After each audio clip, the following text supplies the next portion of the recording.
மேற்கு வங்காளத்தில் நடந்த ஒரு சம்பவம் தற்போது சமூக வலைதளங்களில் பரபரப்பை ஏற்படுத்தியுள்ளது. 2ஆம் கட்ட வாக்குப்பதிவின் போது மத்திய பாதுகாப்பு படையினரால் 2 வயது குழந்தை தாக்கப்பட்டதாக கூறப்படும் தகவல் பெரும் அதிர்ச்சியை ஏற்படுத்தியுள்ளது. ஒரு தேர்தல், ஒரு ஜனநாயக திருவிழா, அதுல பாதுகாப்பு அளிக்க வேண்டியவர்கள் மீது இப்படியான குற்றச்சாட்டு வருவது உண்மையிலேயே கவலைக்கிடமான விஷயம். இந்த சம்பவம் நடந்ததாக கூறப்படும் இடத்தில் இருந்த பொதுமக்கள் குழந்தை என்ன தவறு செய்தது என்று கேட்டு மத்திய ராணுவ படையினரை கண்டித்து எதிர்ப்பு தெரிவித்துள்ளனர். சமூக வலைதளங்களிலும் இந்த விஷயம் வேகமாக பரவி வருகிறது. பலரும் இந்த சம்பவத்தை கடுமையாக விமர்சித்து பொறுப்பான அதிகாரிகளிடம் நடவடிக்கை எடுக்க வேண்டும் என்று கோரிக்கை விடுத்துள்ளனர். ஆனால் இந்த மாதிரி சம்பவங்கள் பற்றி நாம் பேசும்போது ஒரு முக்கிய விஷயம் மறக்கக்கூடாது. இந்த சம்பவம் குறித்து முழுமையான விசாரணை நடக்க வேண்டும். உண்மை வெளியில் வர வேண்டும். ஒரு குழந்தைக்கு உண்மையிலேயே தீங்கு நடந்திருந்தால் அது மிகப்பெரிய மனிதாபிமான குற்றம். அதற்கு பொறுப்பானவர்களுக்கு கடுமையான நடவடிக்கை எடுக்கப்பட வேண்டும். அதே நேரத்தில் உண்மை உறுதி செய்யப்படாமல் யாரையும் குற்றம் சாட்டுவது சரியல்ல.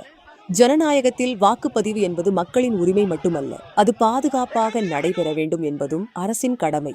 அதற்கான அதிகாரப்பூர்வ விளக்கம் என்ன? இந்த கேள்விகளுக்கான பதில்களை காத்திருக்கிறோம். உங்கள் கருத்து என்ன? இந்த சம்பவத்தை நீங்கள் எப்படி பார்க்கிறீர்கள்? மேற்கு வங்காளத்தில் நடந்த ஒரு சம்பவம் தற்போது சமூக வலைதளங்களில் பரபரப்பை ஏற்படுத்தியுள்ளது. 2ஆம் கட்ட வாக்குப்பதிவின் போது மத்திய பாதுகாப்பு படையினரால் 2 வயது குழந்தை தாக்கப்பட்டதாக கூறப்படும் தகவல் பெரும் அதிர்ச்சியை ஏற்படுத்தியுள்ளது. ஒரு தேர்தல், ஒரு ஜனநாயக திருவிழா, அதுல பாதுகாப்பு அளிக்க வேண்டியவர்கள் மீது இப்படியான குற்றச்சாட்டு வருவது உண்மையிலேயே கவலைக்கிடமான விஷயம். இந்த சம்பவம் நடந்ததாக கூறப்படும் இடத்தில் இருந்த பொதுமக்கள் குழந்தை என்ன தவறு செய்தது என்று கேட்டு மத்திய ராணுவ படையினரை கண்டித்து எதிர்ப்பு தெரிவித்துள்ளனர். சமூக வலைதளங்களிலும் இந்த விஷயம் வேகமாக பரவி வருகிறது. பலரும் இந்த சம்பவத்தை கடுமையாக விமர்சித்து பொறுப்பான அதிகாரிகளிடம் நடவடிக்கை எடுக்க வேண்டும் என்று கோரிக்கை விடுத்துள்ளனர்.